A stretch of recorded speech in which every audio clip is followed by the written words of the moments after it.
pilots and flight attendants. What was the scariest thing to happen to you in flight? Serious.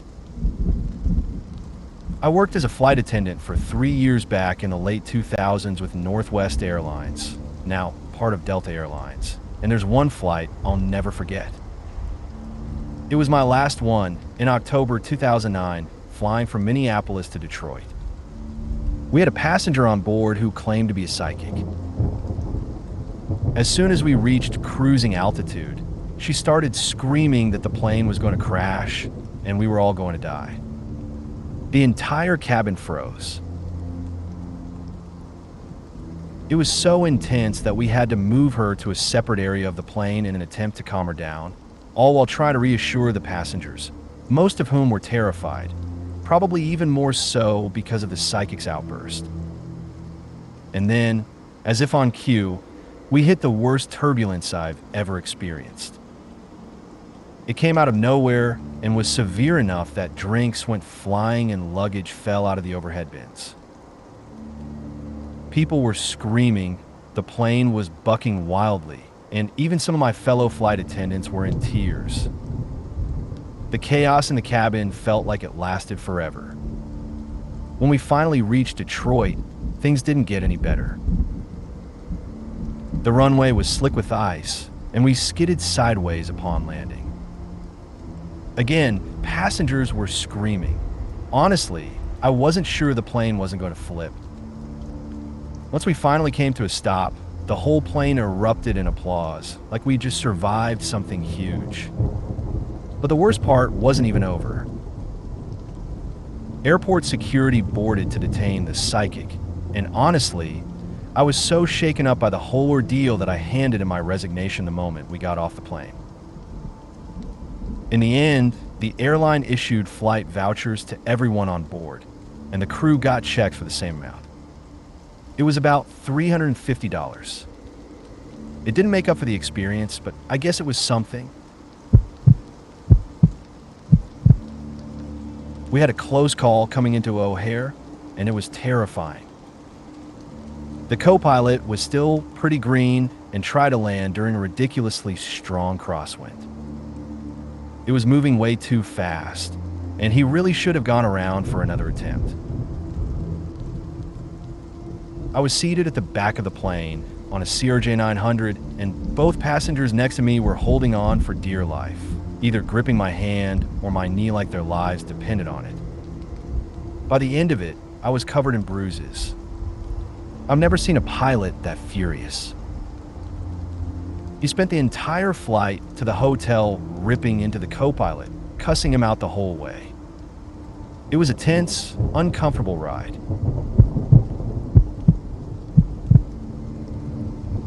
I'm a private pilot with about 110 hours under my belt, so fortunately, I haven't had any close calls or near misses yet. Hopefully, it stays that way. One morning, I was flying my mom to breakfast at an airport about 55 miles from her home base. This airport is uncontrolled, so I was making the proper self-announcing calls on the radio and scanning the skies as best as I could. The airport shares a frequency with a few others, so it's crucial to clearly state which airport you're addressing when making a call. Everything seemed clear, so I entered the traffic pattern to set up for landing. As I was about to make my left base turn, I called it out over the radio. Right after I made the announcement, a voice suddenly screamed into the radio, "Look out, look out!" My heart immediately dropped, thinking I had somehow missed seeing another plane and that we were about to collide. But then, the guy clarified, he wasn't talking to me. There were skydivers being released from another airport on the same frequency. The pilot who made the call explained this after the initial panic, but for a split second, I was thinking, oh no, this is it. My mom and I had a good laugh about it afterward, though she was pretty shaken in the moment. Definitely one of those, oh, thank God moments. We took off at night, and almost immediately, the right alternator light came on. Then, the aircraft's instrument lights started flickering. My first officer was flying the plane, so I told him to continue as normal until we reached a safe altitude to go through the checklist. As we were climbing through 500 feet, I saw a bright shower of sparks coming from the right engine. Passengers started gasping and murmuring. My first officer froze for a moment, so I quickly said, "Turn back." But instead of turning toward the direction we briefed for an emergency, he started turning the opposite way. I immediately took control of the plane, saying, "I have the controls," and turn us onto a right downwind. I told my first officer to inform air traffic control that we needed to return immediately. I shut off the alternator, but the sparks kept flying. Fortunately, the engine was still running smoothly. Even though we were only in the air for a couple of minutes, the adrenaline was definitely pumping. Seeing sparks fly from the front of your engine is never reassuring, but I was relieved it was just the alternator malfunctioning, as it didn't cause any power loss. After we landed, we found out that one of the mechanics who had worked on the engine after its inspection forgot to tighten the alternator wire bundle completely. That left the wires loose and causing them to contact each other, sparking like crazy. Definitely not an experience I'd want to repeat, but at least we made it through without further issue.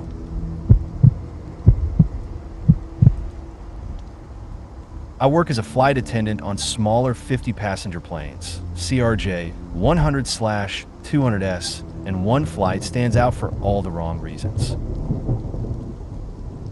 About 40 minutes before landing, I get a call from the flight deck saying the indicator light suggests that my passenger door isn't locked properly.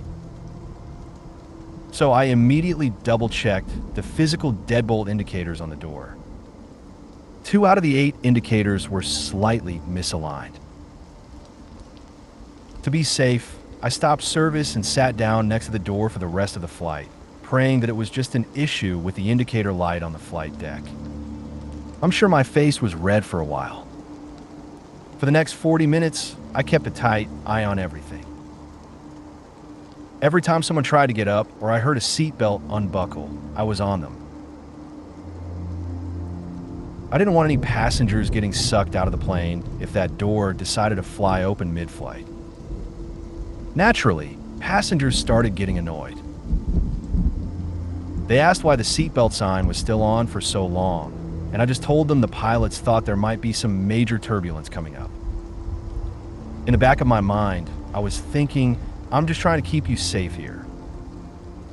Thankfully, everything turned out fine, and we landed without incident.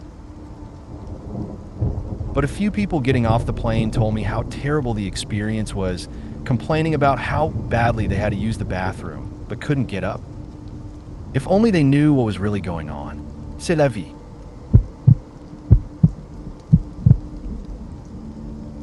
I'm not an airline pilot yet, but I'm building my hours flying small planes to eventually get there.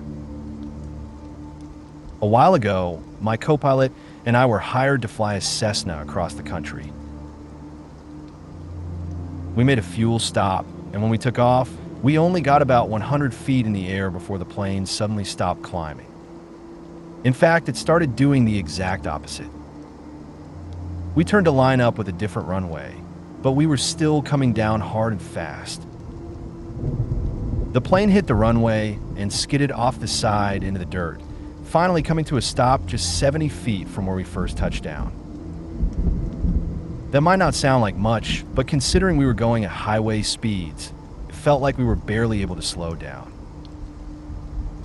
I ended up breaking 8 bones, including 3 vertebrae, and spent about 3 months in the hospital recovering. Despite everything that happened, I still have the same desire to get back in the cockpit and fly again. It's been a tough journey, but the passion for flying hasn't gone away. A couple of years ago, I was flying an instrument approach into Melbourne, Florida. I can't remember the exact approach name, but we were supposed to circle to 09R. As we were descending, ATC warned us about a storm cell heading toward the airport and asked if we still wanted to continue.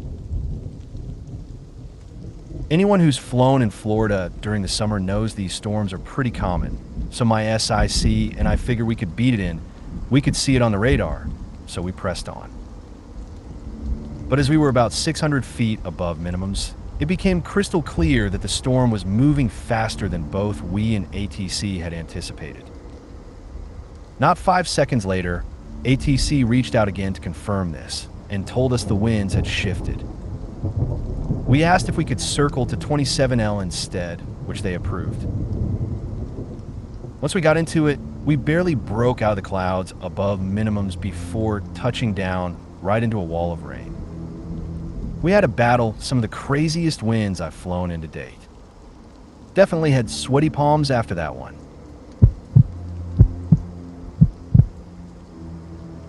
The scariest experience I've had while flying happened when one of my instructors called for a go-around just 5 feet above the runway for practice.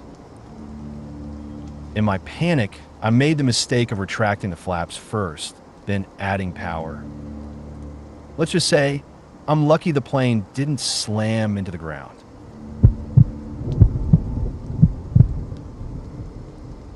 I'm a private pilot building hours to eventually become a commercial pilot, but the scariest experience so far was dealing with an engine failure at 1,200 feet. After unsuccessfully trying to restart the engine, we declared an emergency. Thankfully, I was with my instructor, so he took control of the plane while I focused on communications and running through the checklists. It was a nerve-wracking situation, but having him there made all the difference.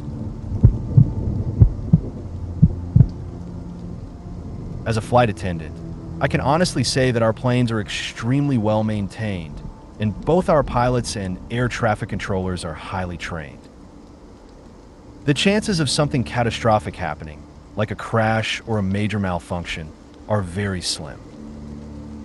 The worst experience I've had, though, was being punched in the face by a particularly awful 4-year-old. That moment was genuinely scary. I've never felt so close to the urge to punch a child before. I really had to hold myself back that day. Another fun one was walking into the bathroom and finding huge piles of, well, you get the idea. I mostly fly on prop planes for short flights, never more than 2 hours, and I really just wish passengers would take care of business before boarding. Please, I beg you.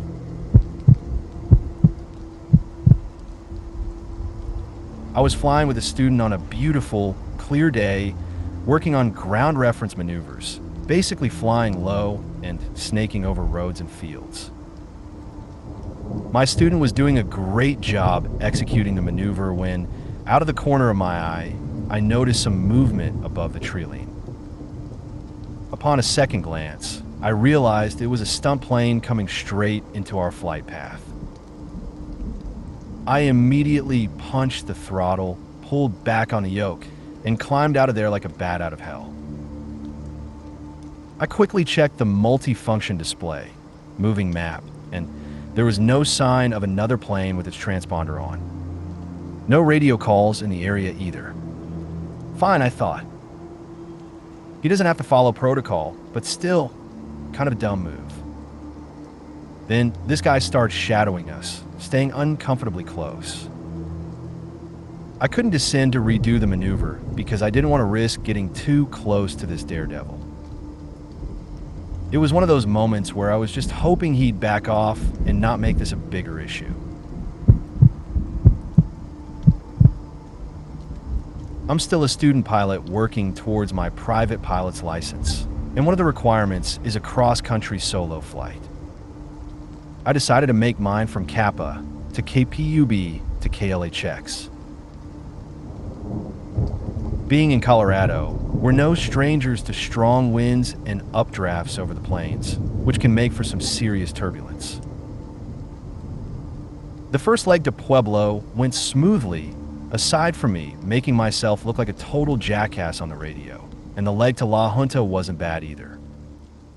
I decided to stop there to use the bathroom and stretch my legs. Of course, my luck wasn't great. The starter on the Cessna 172 I was renting failed when I tried to start the engine. After waiting hours for a mechanic to fly down and fix it, I was finally back in the air about 4 hours later. The wind at the airport was just barely below the minimum I was allowed to take off in, so I decided to fly myself back. That flight turned out to be the longest, most turbulent ride I'll probably ever experience. I was hitting my head on the roof, banking like crazy, and getting really sick. On top of that, I was outside the range of flight following, so I had very little support. When I finally made it back to my home airport, I've never been so relieved to land in my life. I'm just a GA pilot, but here's one of the craziest experiences I've had. I got a couple hundred hours under my belt, so I'm not a complete idiot, but I'm based out of a small airport in Maryland where the runway ends literally right next to a major highway, W00. One day, I decided to take a few friends up, and one of them has an intense fear of flying. I managed to convince her it would be fine, just a quick day trip to the beach. Everything was looking perfect, clear skies, a little gusty, but nothing too crazy. We were flying a 172 SP, and I was rotating around 60 to 65 knots, just to be safe. But about 25 feet off the ground, we hit a major wind shear, an unexpected, powerful gust of wind. For those not familiar, a wind shear is basically a sudden, violent change in wind speed or direction. This one caused the nose to shoot straight up, and our airspeed plummeted to 40 knots with the stall horn blaring. And to make matters worse, we were directly over the highway. I shoved the yoke forward as hard as I could, using all my strength to get the nose back down. Thankfully, we managed to recover, narrowly missing the cars below with only about 75 feet of clearance. My friend still brings it up every time we talk about flying. Even though I'm heading to the Air Force to become a pilot, she's still hesitant to fly again, though it was honestly just a freak accident.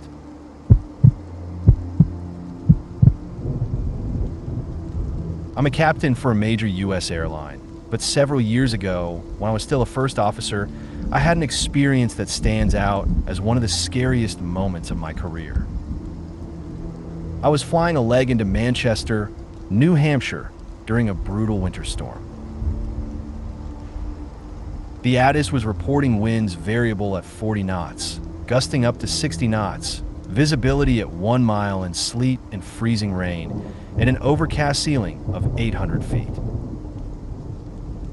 The advisories for low-level wind shear, LLWS, were in effect, and the braking action on the runway was reported as fair to poor due to the slush. While the visibility and ceiling weren't a huge concern for airline operations, the wind definitely got our attention. We were experiencing moderate turbulence below 10,000 feet as we were vectored for the ILS approach. I was adjusting our speeds to compensate for the gusts when, shortly after passing the outer marker and fully configured for landing, we got a wind shear warning ahead.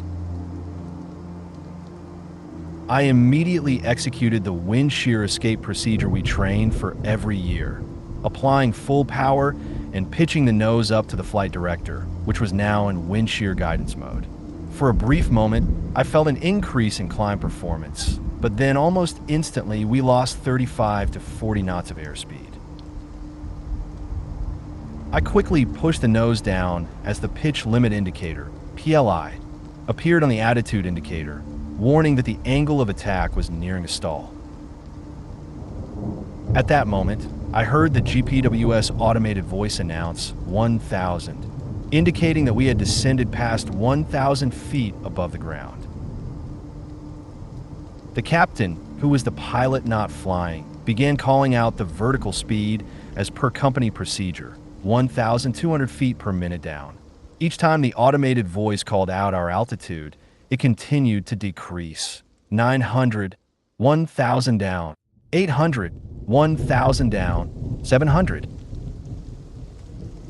We were at maximum thrust, but the aircraft was still descending, and ground contact seemed imminent. The procedure called for pitching up into the PLI and riding the stick shaker/stall. I held that pitch attitude as best I could, watching the VSI and focusing completely on keeping the descent under control.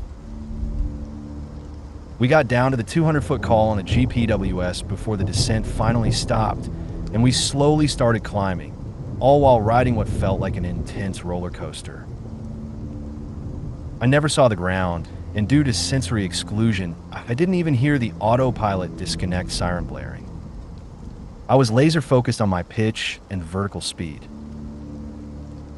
Once we were clear of the wind shear, we completed the missed approach procedure and entered a hold to allow the weather to improve. About 30 minutes later, the conditions had improved enough for us to make a successful landing in Manchester. I've landed in a tropical storm, dealt with engine failures, and even handled onboard fires, but nothing scared me more than that time. After we finally landed, I had to take a walk around the terminal in Manchester for about 20 minutes just to calm my nerves and stop my legs from shaking.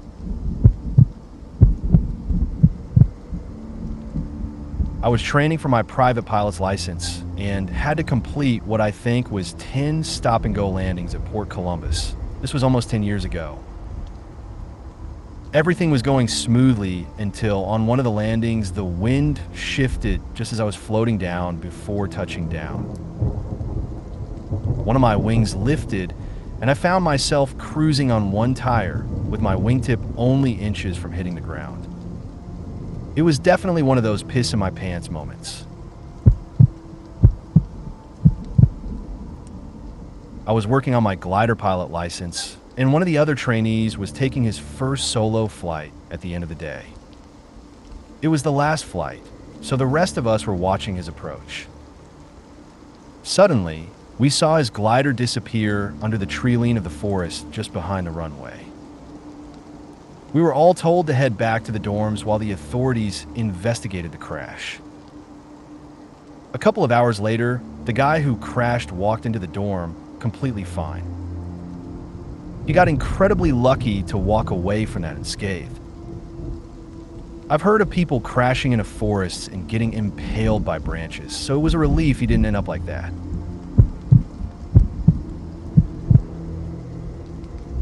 I was working on my private pilot's license at the time, and this happened during my early training while I was doing circuits with my instructor. He was incredibly experienced, but not the most patient person. We were practicing touch and goes, and just as we were about to land, Tower told us to go around. In my panic, I made the rookie mistake of pulling up without adding power, and I also retracted the flaps a bit. Naturally, my instructor took control immediately, adding power and pushing the nose down. He then looked at me and sternly asked, "Are you trying to kill me today? I never made that mistake again."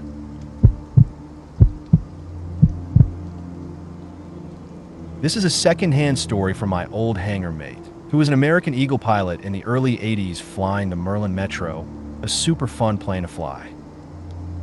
One night, he was flying a full load of passengers into a small airport in Pennsylvania. It was snowing and icing up pretty badly, and he was hoping to make it to the airport before the ice built up too much on the wings, especially before he'd need to de-ice the engine. Unfortunately, about 15 miles out, the left engine started to lose power. He followed all the anti-ice procedures he could, but the engine eventually flamed out. With no time for a restart, he feathered the prop and secured the engine. Now about 8 miles out, the right engine started icing up. He went through the checklist again, but that engine flamed out too. At this point, he was at 3,500 feet with no power left, every pilot's worst nightmare. There's an old joke about off-airport landings at night. Trim for best glide speed, turn on the landing light at 50 feet.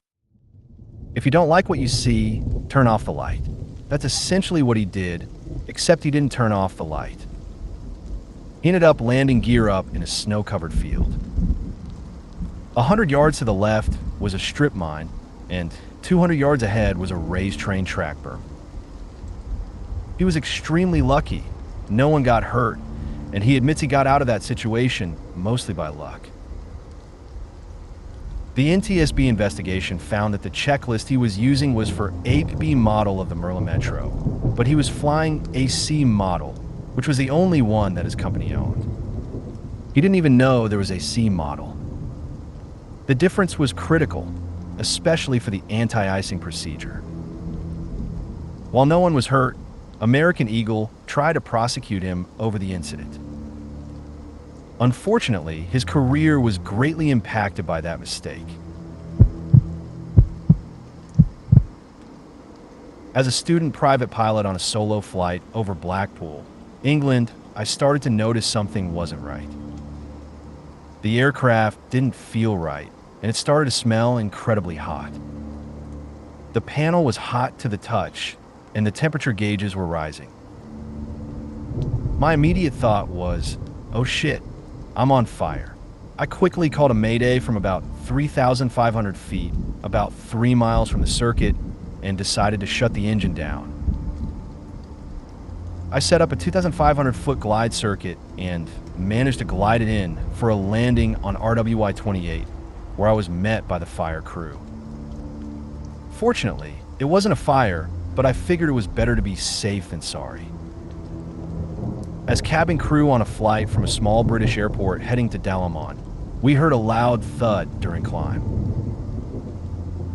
Shortly after, the cabin manager came to the flight deck with a full NITS brief, informing us that there had been a bird strike on the front of the aircraft, possibly affecting the landing gear. We made an emergency landing and flew in an engineer to inspect the aircraft. After the check, we were cleared to return and continue the flight. Those are my stories.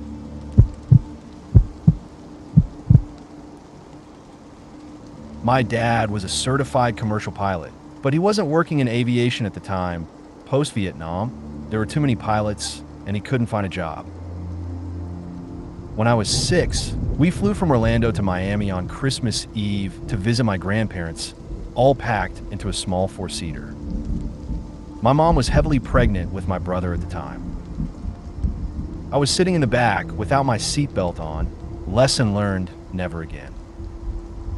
Suddenly, we hit some sort of air pocket, and in the blink of an eye, my head slammed into the ceiling.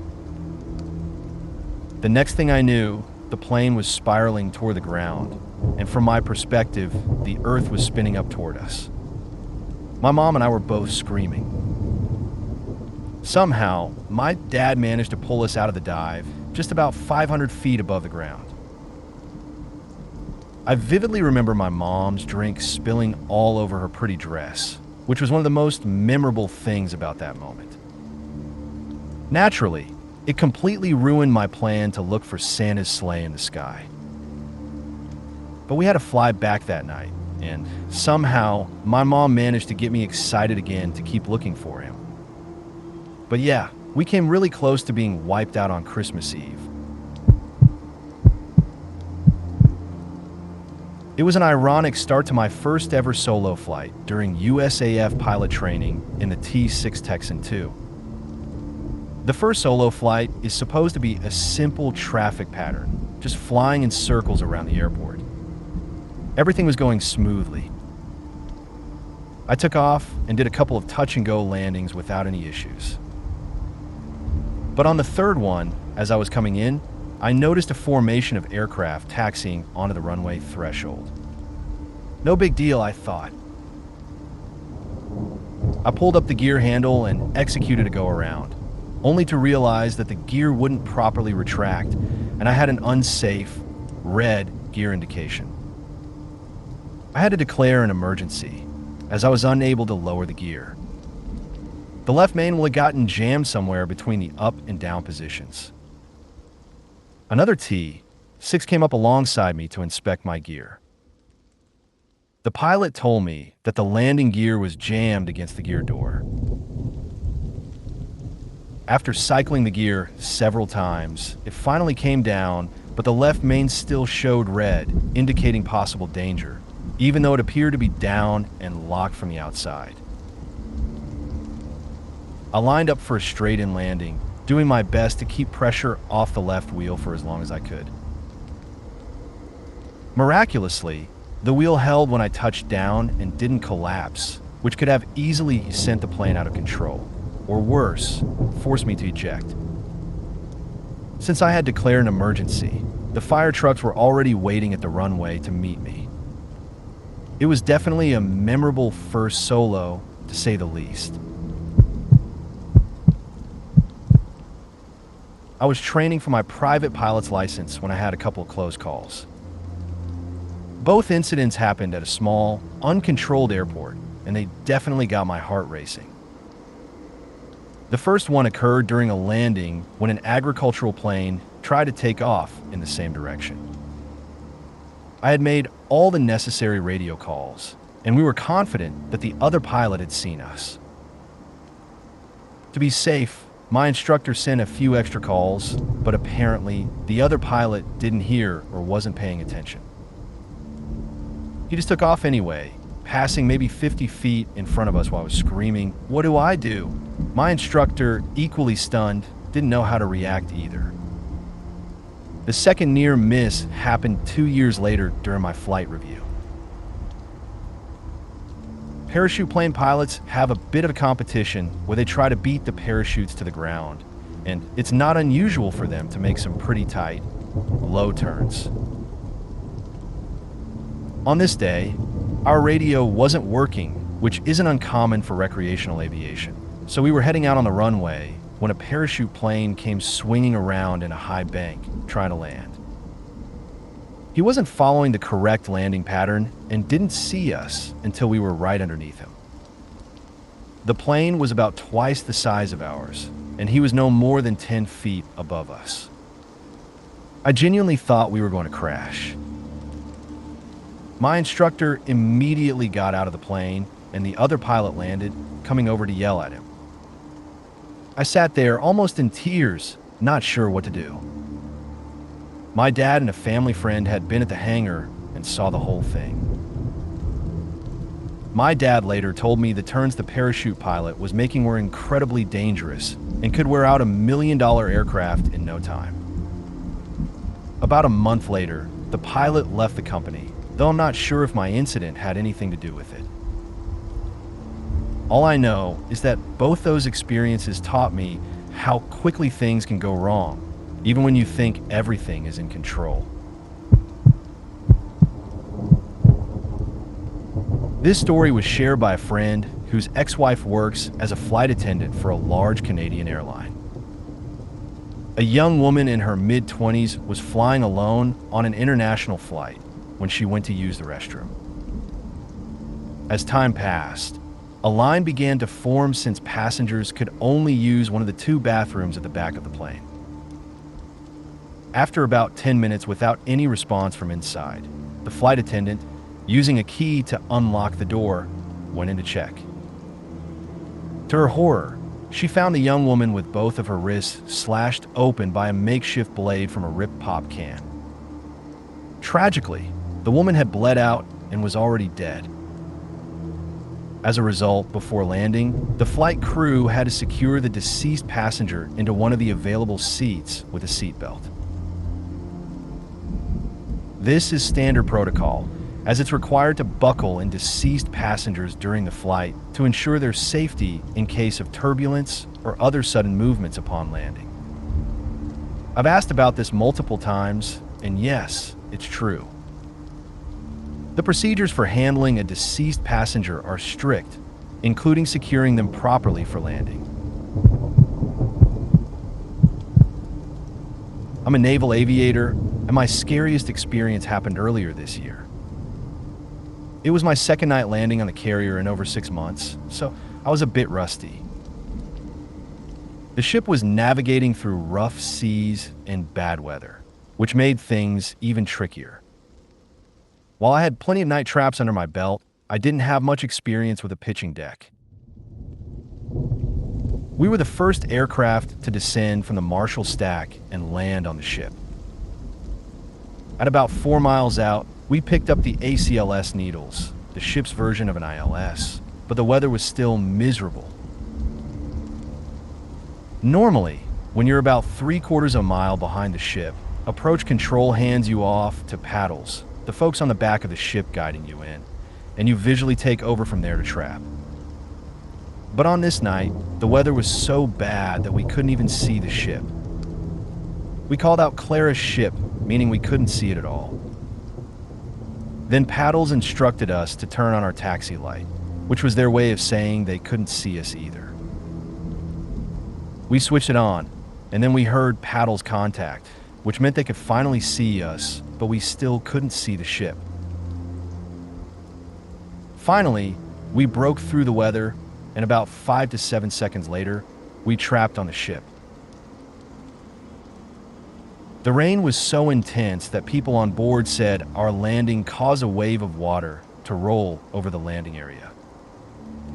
It was one of those moments where everything could have gone wrong, but we got lucky and made it out safely. During flight training, I was performing a go-around when the engine suddenly surged to full power, then dropped down to almost idle. With no longer enough runway to land immediately, we had to think fast. Somehow, we managed to execute a 180-degree turn and land in the opposite direction. A tense moment, but we made it work. As an airline pilot, one clear, smooth day at cruising altitude, I was caught off guard by a loud bang and a sudden bounce that nearly sent me crashing my head against the window next to me. I had no idea what happened, but the plane came out fine, no visible damage. And then, there was another close call as an airline pilot when a flock of geese came straight at us on short final. I dove the plane a bit to try and avoid them, but with so little time to react, there wasn't much more I could do. Miraculously, we managed to miss them all. It was one of those moments when everything seemed to come together against the odds. If you made it to the end of the video, thanks for watching. Don't forget to like, subscribe, and share, and we will see you in the next video.